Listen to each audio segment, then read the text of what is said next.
or the story of the son of a peach. The pheasant at once obeyed. He flew off from the ship, beating the air gladly with his wings. The bird soon reached the island and took up his position on the roof in the middle of the castle, calling out loudly,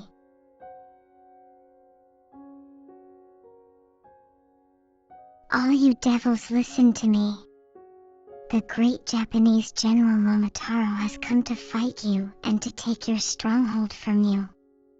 If you wish to save your lives, surrender at once, and in token of your submission you must break off the horns that grow on your forehead. If you do not surrender at once, but make up your mind to fight, we, the pheasant, the dog and the monkey, will kill you all by biting and tearing you to death."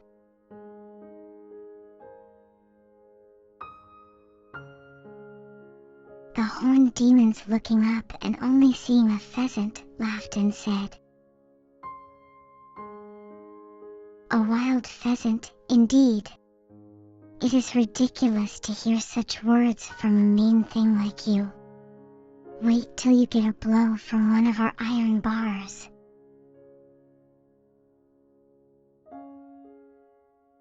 Very angry, indeed, were the devils. They shook their horns and their shocks of red hair fiercely, and rushed to put on tiger skin trousers to make themselves look more terrible. They then brought out great iron bars and ran to where the pheasant perched over their heads, and tried to knock him down. The pheasant flew to one side to escape the blow, and then attacked the head of first one and then another demon.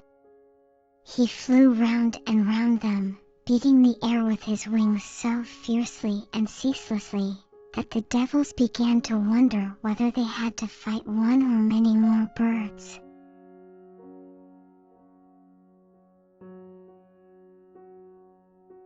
In the meantime, Momotaro had brought his ship to land. As they had approached, he saw that the shore was like a precipice, and that the large castle was surrounded by high walls and large iron gates and was strongly fortified.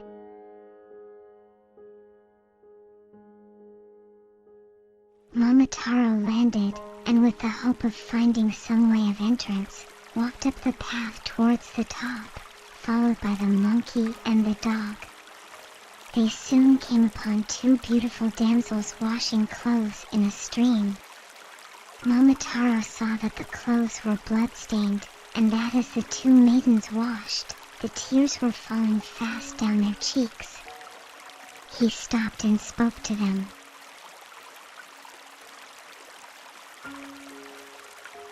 "Who are you, and why do you weep?" "We are captives of the Demon King. We were carried away from our homes to this island, and though we are the daughters of daimyos, lords, we are obliged to be his servants, and one day he will kill us." And the maidens held up the blood-stained clothes, "and eat us, and there is no one to help us."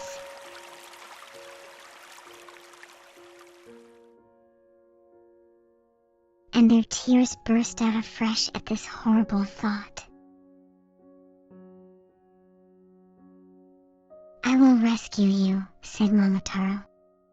"Do not weep any more, only show me how I may get into the castle."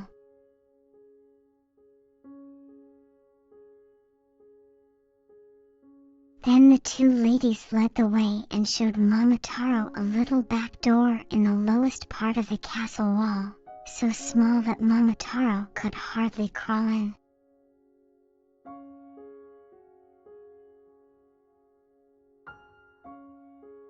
The pheasant, who was all this time fighting hard, saw Momotaro and his little band rush in at the back. Momotaro's onslaught was so furious that the devils could not stand against him. At first their foe had been a single bird, the pheasant, but now that Momotaro and the dog and the monkey had arrived, they were bewildered, for the four enemies fought like 100, so strong were they. Some of the devils fell off the parapet of the castle and were dashed to pieces on the rocks beneath. Others fell into the sea and were drowned. Many were beaten to death by the three animals.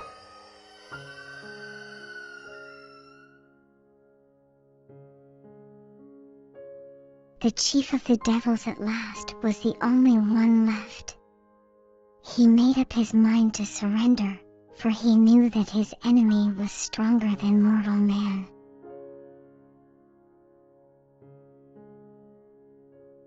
He came up humbly to Momotaro and threw down his iron bar, and kneeling down at the victor's feet he broke off the horns on his head in token of submission, for they were the sign of his strength and power.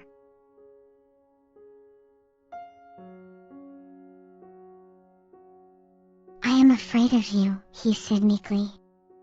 "I cannot stand against you. I will give you all the treasure hidden in this castle if you will spare my life." Momotaro laughed.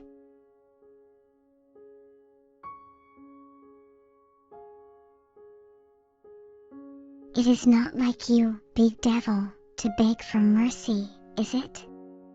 I cannot spare your wicked life, however much you beg, for you have killed and tortured many people and robbed our country for many years."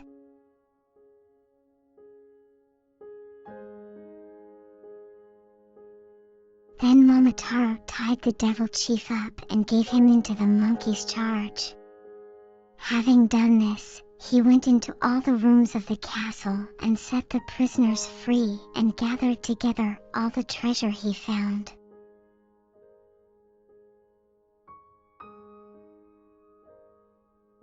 The dog and the pheasant carried home the plunder, and thus Momotaro returned triumphantly to his home, taking with him the devil chief as a captive. The two poor damsels, daughters of daimyos, and others whom the wicked demon had carried off to be his slaves, were taken safely to their own homes and delivered to their parents.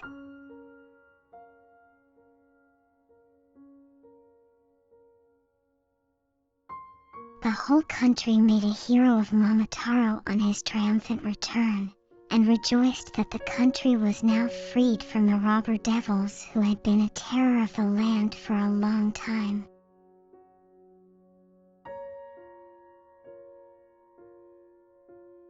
The old couple's joy was greater than ever, and the treasure Momotaro had brought home with him enabled them to live in peace and plenty to the end of their days.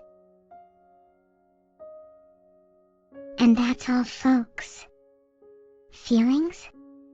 Feedback? Anything you liked about this story? Thank you for watching.